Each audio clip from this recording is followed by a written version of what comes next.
क्योंकि सबसे पहले बालू को बड़ी कंपनियों को बेचने का ठेका रघुवर सरकार ने दिया था, भाजपा की सरकार ने, कि बोकिया से इनके जो डाल्टनगंज के रहने वाले विधायक हैं वो बोकिया से हजारों ट्रक बनारस भेजे।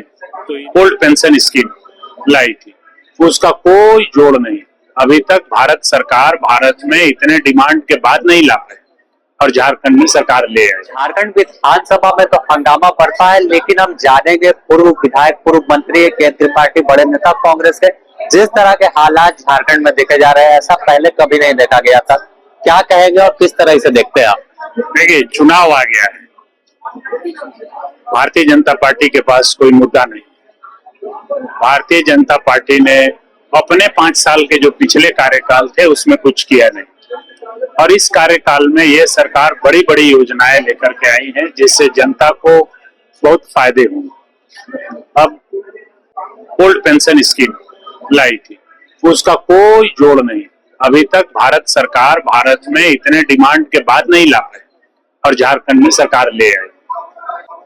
अभी जो मैया योजना आया जिसमें सभी महिलाओं को 12,000 रुपया मिलेगा सब, तो ये इस तरह की योजनाएं हैं जिससे जनता प्रभावित है। कई योजनाएं हैं कि जनता चाहती है कि यह सरकार रिपीट हो, इनके पास दूसरा कुछ है नहीं।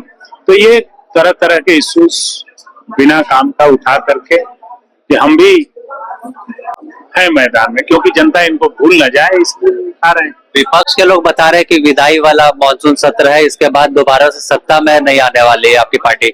हाँ, विदाई वाला तो मानसून सत्र सभी विधायकों के लिए होता ही है। इसके बाद जो जीतेंगे सत्ता से विदाई का आप लोगों का कहा जा रहा है। अब किनका सत्ता के विदाई का है तो वक्त बताएगा, लेकिन मुझे लगता है कि जितना इस राज्य में हमें अनुभव कि इंडिया गठबंधन रिपीट कर रही है और भाजपा सरकार में नहीं।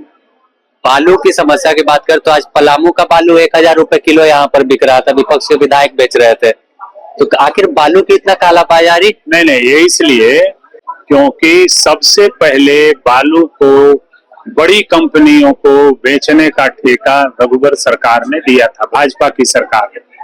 और क्योंकि मुख्यमंत्री ने ये घोषणा कर दिया कि अब बालू पंचायतों को जो नीडी लोग हैं उनको फ्री मिलेगा, तो इसलिए ये तुरंत अब साकी वो इशू पब्लिक में न जाए कि उनको फ्री बालू मिल रहा है, इसलिए इन्होंने इसको हकामा। आरोप लग रहा है कि पलामू से बड़े पैमाने पर बालू को महाराष्ट्र और यूपी भेजा जा रहा है अवैध तरीके से, और तो इन्हीं के विधायक भेज रहे हैं। वो भाजपा के जो मंत्री जी पे आरोप लगाए, तो भाजपा के जो विधायक थे इनको पूछिए कि बोकिया से इनके जो डाल्टनगंज के रहने वाले विधायक हैं वो बोकिया से हजारों ट्रक बनारस भेजे, तो इन्हीं के विधायक तो सब लिखते हैं उसमें, इनको तो खुद ही समझ में आना चाहिए।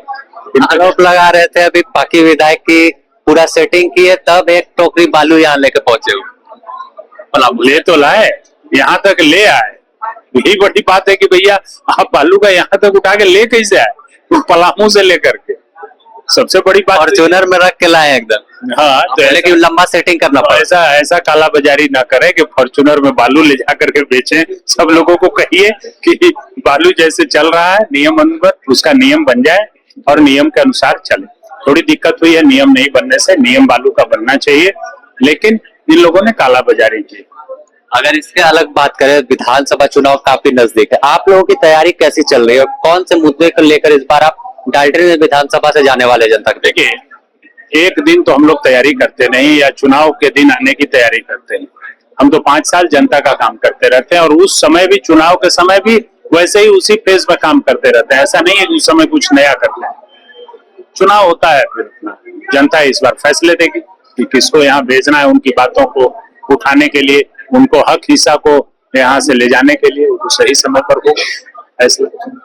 देखिए, केंद्रीय पार्टी कांग्रेस के बड़े नेता और पूर्व मंत्री रह चुके हैं, हाल में चतरा लोकसभा से भी उम्मीदवार कांग्रेस के थे। देखे तो साफ तौर पर बालू की किल्लत से इन्होंने कहा कि भाजपा पर यह आरोप लगा कि भाजपा के विधायक सैकड़ों ट्रक हर दिन बालू अवैध तरीके से बाहर भेजने का काम कर रहे हैं। द न्यूज़ पोस्ट में फिलहाल इतने, अपने सहयोगी संतोष के साथ Sameer, the news post, Ranchi.